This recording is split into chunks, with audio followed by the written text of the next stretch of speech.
I know Alistair Clarkson and everyone else would hate the expression, but a brave defeat again. 5-0 in the last quarter, and they were coming. Here's Eddie Ford.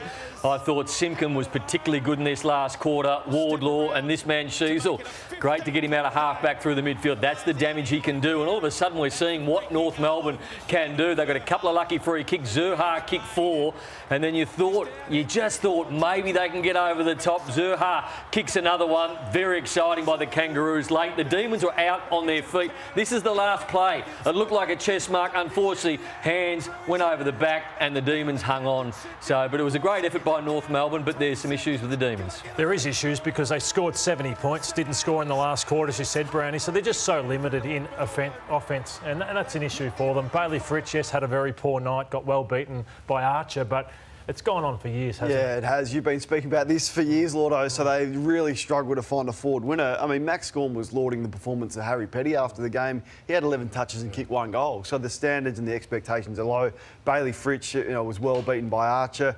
North Melbourne were really good. There's some really positive signs. Loved Archer's game. Comben's been a real find for them, and their midfield is exceptional, led by Wardlaw and Sheezel. So I think rock bottom has been reached for North, and now they're slowly going to be on their way up. So, sorry, Damo, but I mean, this has been obviously a slow build for North Melbourne, but what in particular has happened? I mean, has there been a sense of self-belief? Has it been a maturity among the playing group? Has it been Alistair Clarkson's done something different? What is it? Do we know? I think their midfield has risen to new heights. I think Luke Davies-Uniacke is playing the best footy I've ever seen him play. I think Wardlaw has got his body right, and he's supported him really, really well. So I think Tristan Sherry, the arrival of Tristan Sherry. Common down back too, tagging jobs. With Phillips, so they're getting the tagging. So they now believe, and their midfield's getting right on top. So it's probably saving their back line, who was under siege earlier in the season. Yeah, common down back's been good, and also Zurha, a good fortnight, and you can just see the benefits of that. A lot of issues on ground that are having trouble to be policed by umpires this year, and there's another one last night. This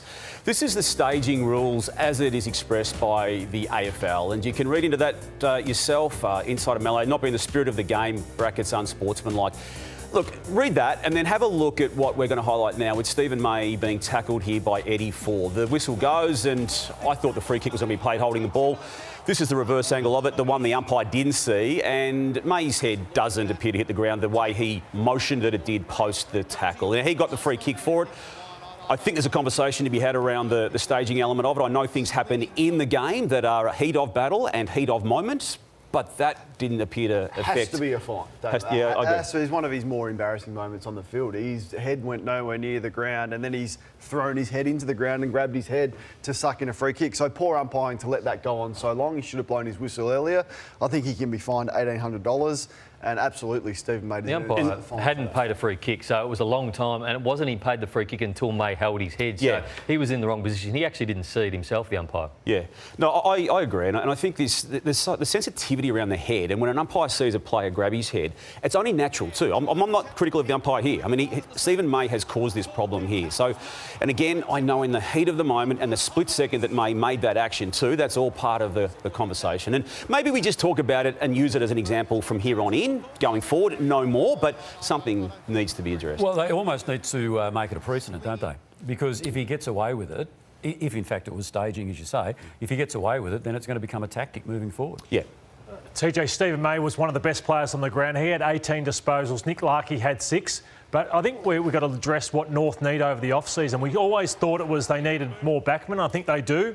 But they need someone to support Nick Larkey. Larkey was frustrated last night, and you can see Tom McDonald. He just gets in front of Larkey. You think, who else are they going to kick the ball to? Yes, Zurha kicked 4.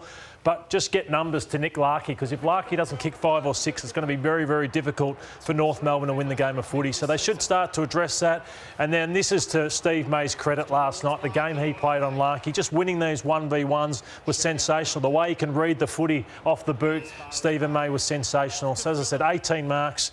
And this one here, the way he read that ball, seeing it wasn't going to go to Nick Larkey, it was a masterclass. Despite that action there, he was one of the best 2 players on the ground. He was, Lordo. And I really, Brownie, you touched on the move of Harry Sheezel. We called for this maybe 8 weeks ago, and credit to Alistair Clarkson for finally making the move. Where would you want Harry Sheezel getting the footy?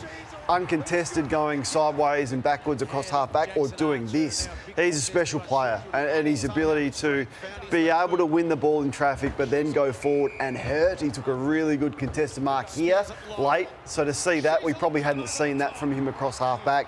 And to finish, this is his spot. So midfield, forward, where all the most damaging players in the game, like Goulden and Heaney and Warner are doing, there's his heat map.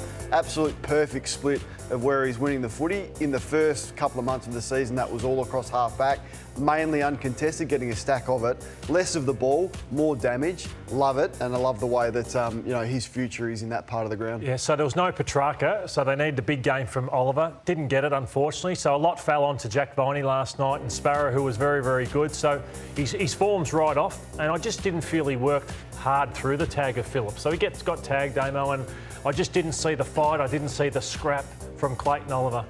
He gave away a 50-metre penalty through frustration at one point, but he's a real concern. Given that, as we now know for some time, Angus Brayshaw's not there, Petrarca not there for the remainder of the year, are you suggesting that he too comes out of the mix? I'd keep playing him, but Kane, you maybe have a different view? Yeah, I think it is getting to a point where he needs to start performing better. Otherwise, you've got to lose your place in the side because he's become a bit of a liability for them where the opposition are really hunting him and then getting off him. Now, this contract is a gigantic issue for him. He's got 6 years left at, $6 million left, and he's performing like this. He's contracted until 2030. So that clearly was a serious error of list management.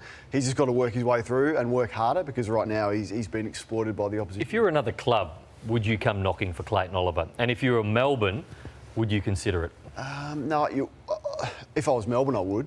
But I think with the off-field stuff as well, Brownie, and then the lack of performance on-field, you'd have serious hesitation. Brownie, that conversation was actually had last year. He hadn't started the new part of his recontracting at that point, but that was when the off-field issues started to become paramount. And clubs, in the end, just chose not to go down the path, particularly with the wage attached. I don't think they've seen anything this year to suggest they will be more comfortable doing it, but I know the way the footy system works, those conversations will be had.